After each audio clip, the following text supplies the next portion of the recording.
sesuai dengan video saya sebelumnya, kalau saya ingin mengajak ngomong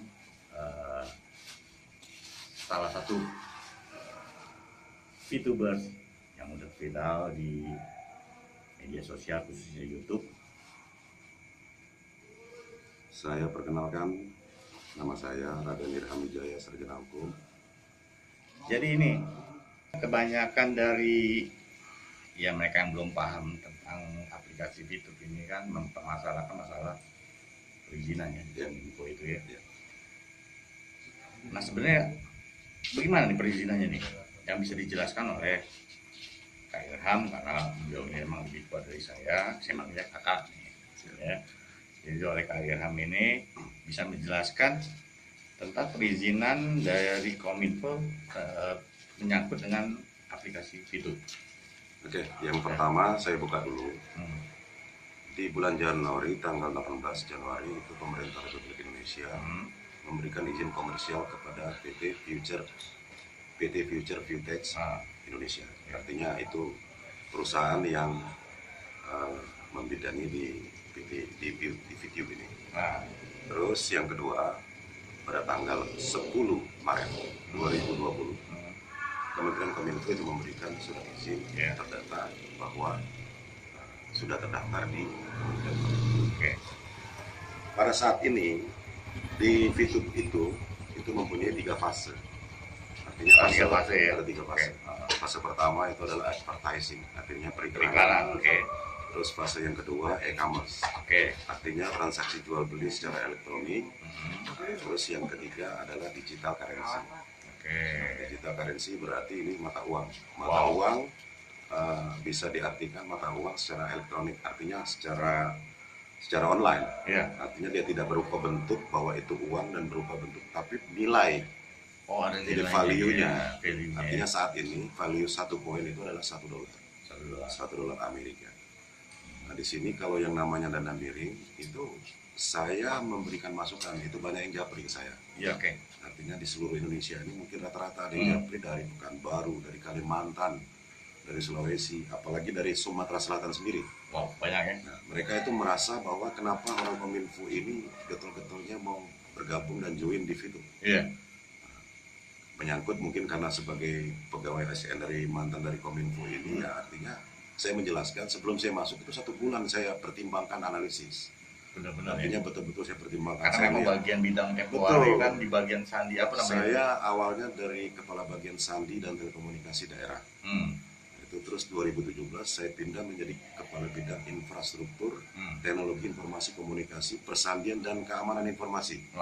Artinya memang kerjaan saya sudah memang membidangi. Artinya kalau awalnya saya selama sebulan saya cari tahu dan analisis, kalau ini abal-abal dan tidak punya izin dan ilegal, makanya dari awal saya tidak akan mungkin masuk. Tidak mau ikut campur. Karena itu tadi mereka pernah bilang di vlog pertama kemarin hari ini, menyatakan bahwa awalnya Pak Irham itu mungkin ikut-ikut aja. Pengen populer atau pengen viral. Saya nggak mau viral-viralan. Saya punya channel YouTube tapi saya tidak pakai. Artinya kenapa? Silakan para YouTuber untuk menggunakan saya cuma akan memberikan masukan.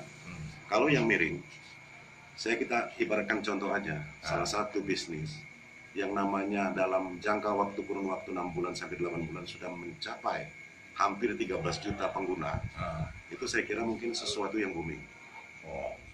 Karena sesuatu yang booming. Artinya booming itu mereka kalau seandainya sudah tahu bahwa dari awal ini ilegal, tidak akan nambah.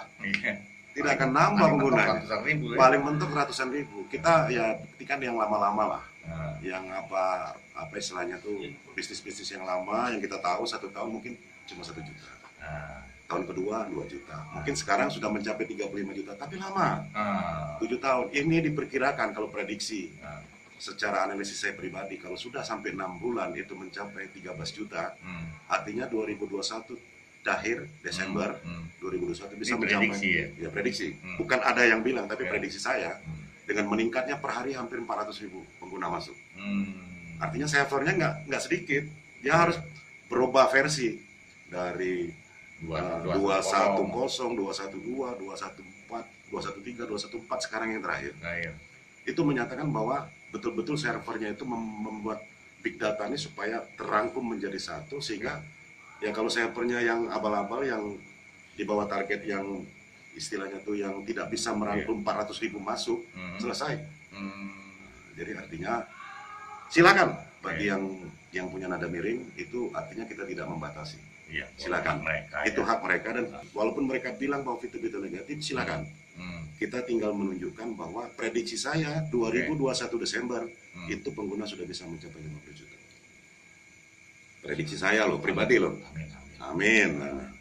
Jadi memang fitur ini kan salah satu kesempatan yang peluang yang buat di era masa begini ya, di era pandemi begini, manfaatkanlah gitu.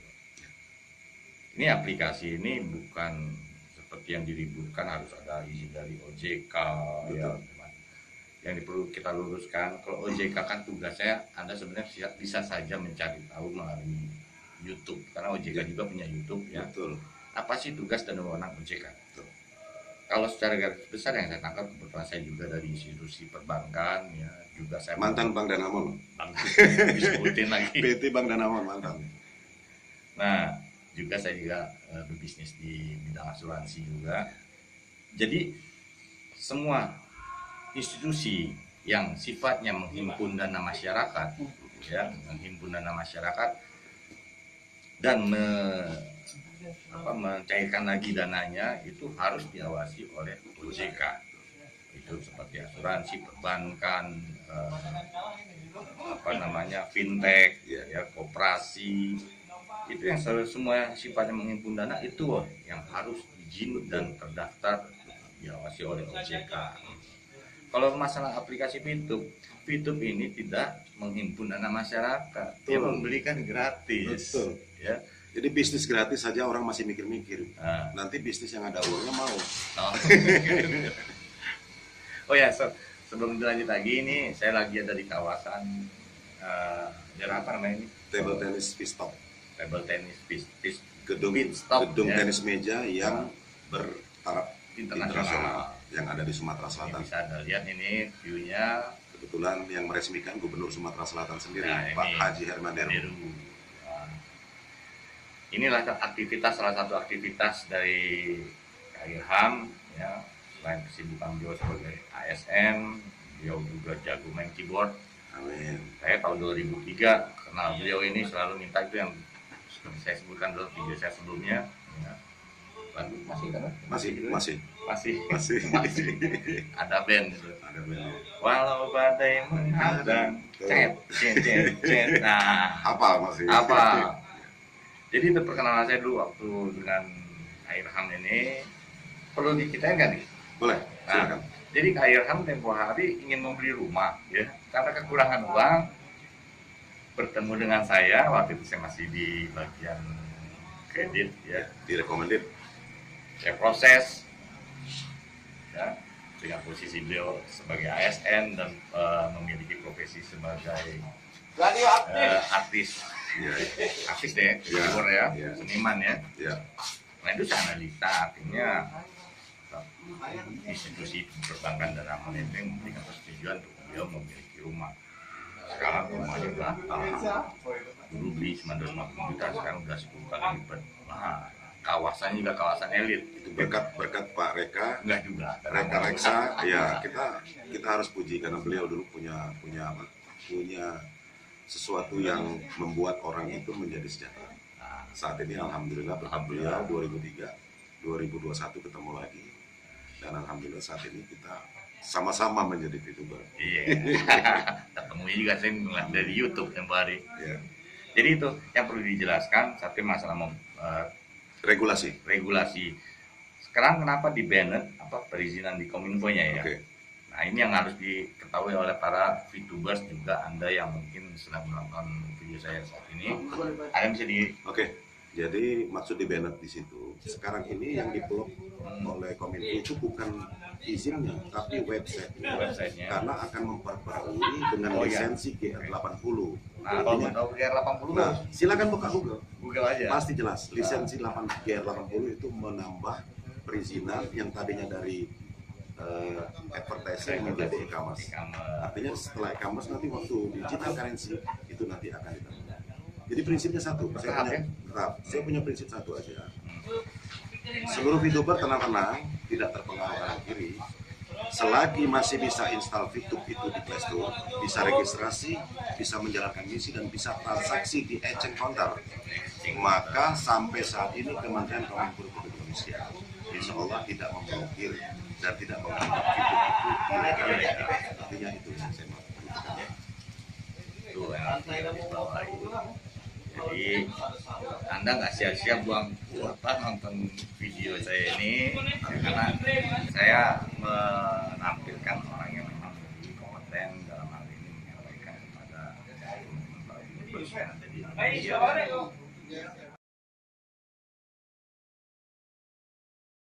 Banyak pengaduan masyarakat yang menyatakan bahwa VTube itu ilegal. Artinya masyarakat itu merasa bahwa mungkin karena tingkat viralnya, boomingnya VTube, maka mungkin kita nggak ngerti ya, yang namanya orang viral dan populer itu pasti banyak hambatan. Dan mereka mengadukan pengaduan ke OJK bahwa VTube itu bodong dan ilegal dan menipu. Nah, jadi artinya mereka tidak mengetahui karena mereka tidak join di VTube.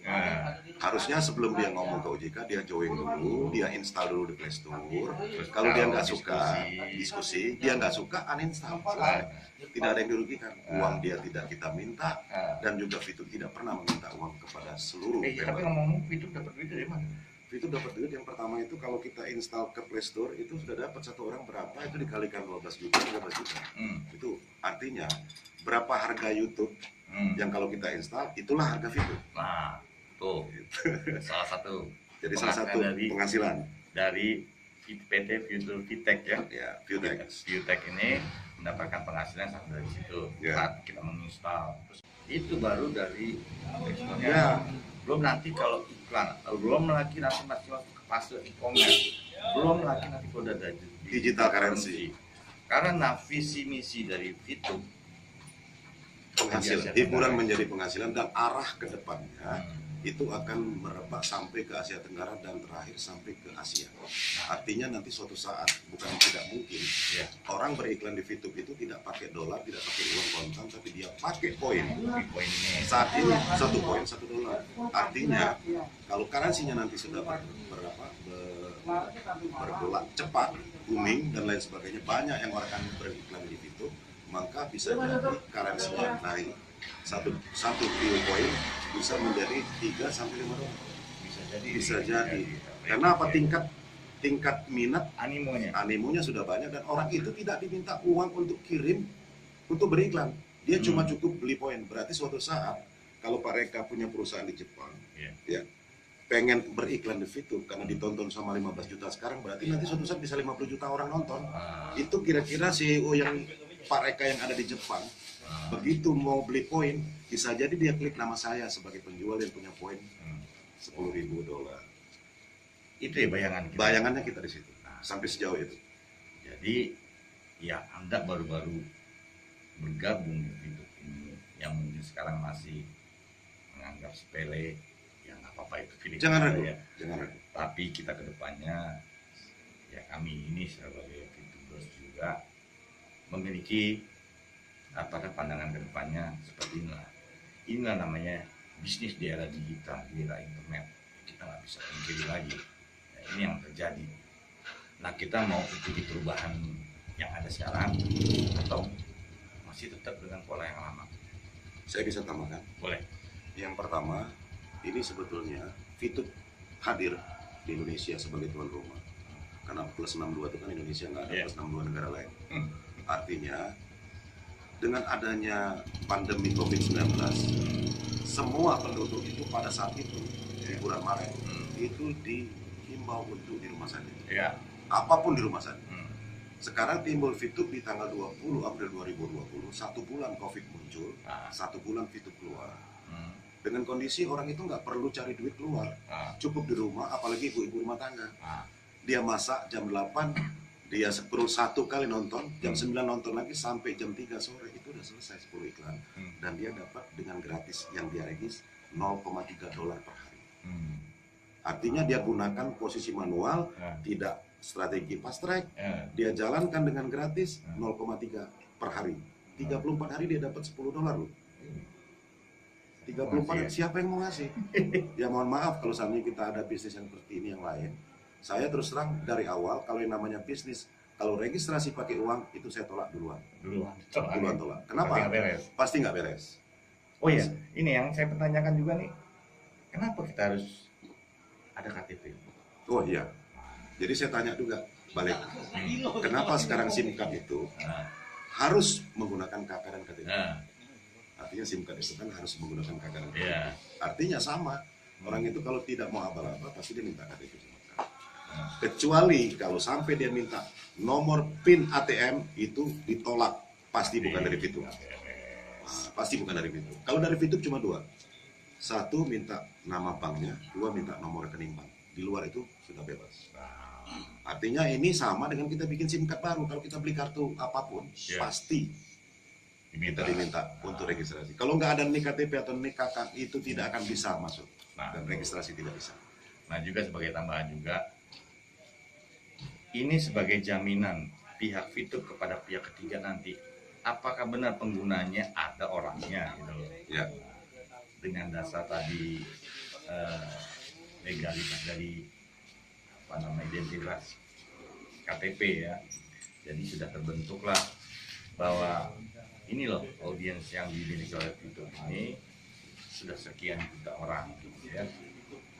Nah, jadi itu sebagai gambaran buat teman-teman itu pun juga Anda yang saat ini sedang mencari tahu ataupun pengen tahu lebih banyak tentang Fitur, ya inilah yang bisa kami sampaikan ya dalam video tidak pernah sebagai yang membidangi infrastruktur teknologi dan informasi komunikasi sebagai referensi. Jika ada orang yang menanyakan ya silakan nanti bisa mengunjungi atau komentar di dalam video saya ini. Nah, seperti yang kita tahu juga foundernya Jack Gue ini kan, Jack Gue ini CEO-nya orang Malaysia ya. Orang Malaysia. Kenapa nggak buat di Malaysia? Malaysia mayoritas penduduknya cuma berapa juga? Indonesia kan 200. Itu enggak semua. Kalau sekarang 260, 6 bulan sudah bisa mencapai 13 juta. Jadi karena pasaran market share-nya lebih gede di Indonesia. Makanya saya mungkin memilih membangun bisnisnya di Indonesia. Jangankan Jack Gue, orang-orang Korea juga banyak yang belajar bahasa Indonesia, supaya banyak viewersnya kalau nonton YouTube tuh. Ya. Jadi banyak orang-orang di luar melihat ya satu mereka belajar bahasa Indonesia ya karena apa? Diprediksi ini Indonesia ini menjadi negara raksasa juga internet ini. Penggunanya sudah luar biasa. Jadi manfaatkan sekarang ini buat teman-teman yang belum paham atau pernah dikenalkan tentang Fitur, segera hubungi orang yang mengenalkan Fitur ini. Sponsor. Nah, sponsornya atau Anda bisa bergabung dengan Irham Wijaya. Boleh disebutin nomornya? Nomor HP, nomor referral, nomor referral 3356 101. Nah, 3356 101.